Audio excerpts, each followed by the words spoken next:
बड़े बड़े तूफानों से छोटी छोटी कश्तियां भी बच निकलती हैं, लेकिन अहंकार के तूफान से बड़ी बड़ी हस्तियां भी उड़ जाती हैं। जलती लकड़ी देखकर मन में आया विचार, तन की होनी यही गति, फिर कैसा अहंकार। अगर ज्यादा ही घमंड है तो एक बार शमशान होकर जरूर आना, वहां जाकर देखना तुमसे भी ज्यादा हैसियत वाले राख में मिले पड़े हैं।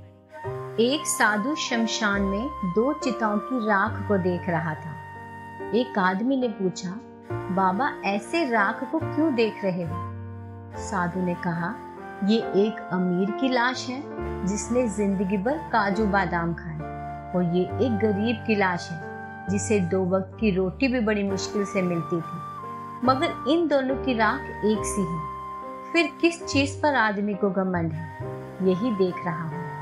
ना इतराओ इतना बुलंदियों को छूकर, वक्त के सिकंदर पहले भी कई हुए हैं। जहाँ होते थे कभी शहंशाह के महल, देखे हैं वहीं अब उनके मकबरे बने हुए हैं। जब तक अहंकार तुम्हारे सिंहासन पर बैठा है, परमात्मा को बैठने के लिए कोई जगह ही नहीं है।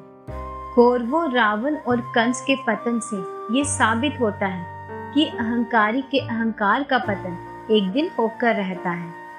अहंकार में डूबे व्यक्ति को ना तो स्वयं की गलतियां दिखाई देती हैं और ना ही दूसरों की अच्छाइयां।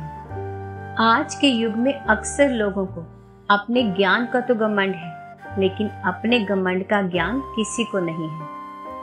अहंकारी व्यक्ति का ज्ञान निरर्थक होता है, क्योंकि जब भी वह अपने ज्ञान का उपयोग करता है तो किसी न किसी को हानि पहुंचाता है। घमंड किस बात का है, जब सोने चांदी में नहीं मिट्टी में ही जा मिलना है हमें। घमंड का पारा जब सर पर चढ़ जाता है तो इंसान अपनी हद से आगे बढ़ जाता है। घमंड एक ऐसा हथियार है जिसका इस्तेमाल इंसान स्वयं की बर्बादी के लिए करता है। घमंड करने से क्या होगा, जो है वो भी खो जाएगा। आखिर लेकर क्या जाना है, जहाँ का है यही रह जाएगा।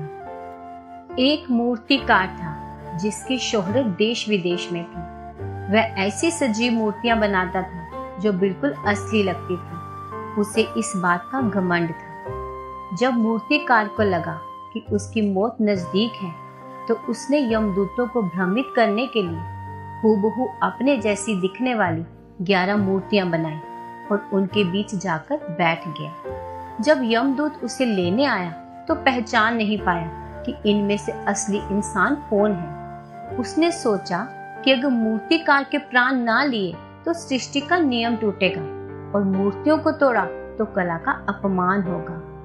फिर उसे एक तरकीब सूझी। उसने कहा, काश ये मूर्तियां बनाने वाला मिलता तो मैं बताता कि मूर्तियां तो सुंदर हैं, लेकिन इनमें कुछ गलतियां भी हैं। ये सुनते ही मूर्तिकार का घमंड जाग गया।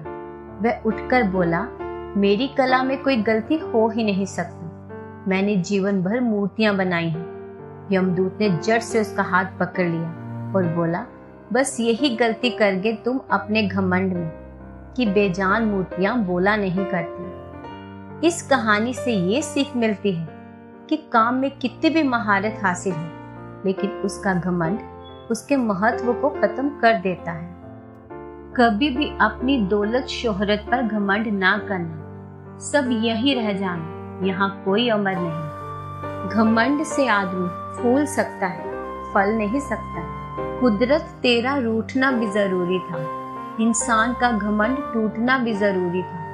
हर कोई खुद को खुदा समझ बैठा था, ये शक दूर होना भी जरूरी था।